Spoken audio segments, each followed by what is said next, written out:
qui viennent s'attaquer à la culture.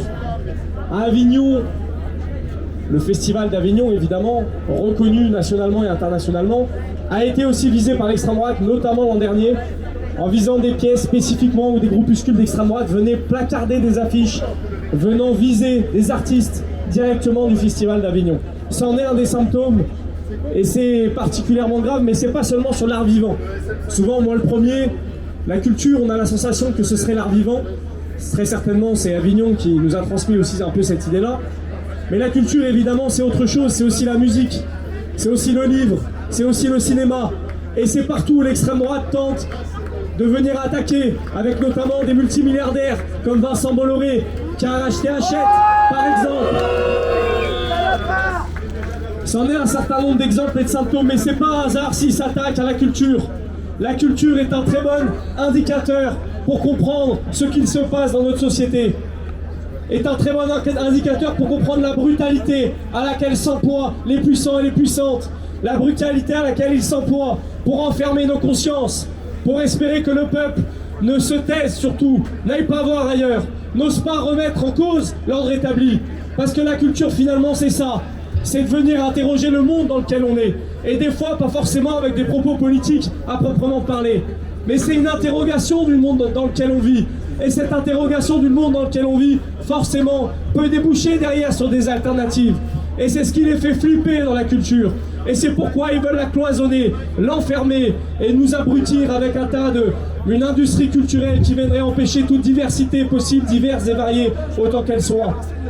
Et nous, dans tout ça, qu'on prenne conscience une chose, c'est qu'à travers, comme je le disais, à travers le livre, à travers le cinéma, à travers la musique, à travers l'art vivant, le théâtre et toute autre forme d'expression de la culture, prendre conscience une chose, c'est que la culture, c'est la lumière de la nation. C'est la lumière de la nation qu'on doit saisir à chaque instant et la faire jaillir à chaque fois que les obscurantistes tentent de nous enfermer justement dans toutes leurs horreurs. Donc camarades, amis, acteurs et actrices du monde culturel, prenez conscience de la place que vous avez dans cette société. Vous êtes toutes et tous quelque part des résistants et des résistantes. Comme à chaque fois que nous lisons, que nous dansons, que nous échangeons, que nous faisons vivre la culture, nous sommes des résistants et des résistantes. Merci pour cet événement. Gloire à la culture, gloire à celles et ceux qui la font vivre. Et continuons, camarades et amis. Merci beaucoup pour cette prise de parole. Vous avez peut-être vu des panneaux touche pas à ma VF aussi, et il y a Joachim du SFA qui va venir s'exprimer sur la question d'intelligence artificielle qui concerne les actrices du doublage. Oui, merci Maxime. Merci à toutes et tous d'être venus. Merci à Raphaël Arnaud pour cette prise de parole et pour cette ode à la culture. La culture, comme ça a été dit, c'est pas seulement le spectacle vivant, c'est pas seulement le spectacle enregistré, c'est pas seulement la musique, c'est tout ça. Et c'est aussi l'accès à la culture.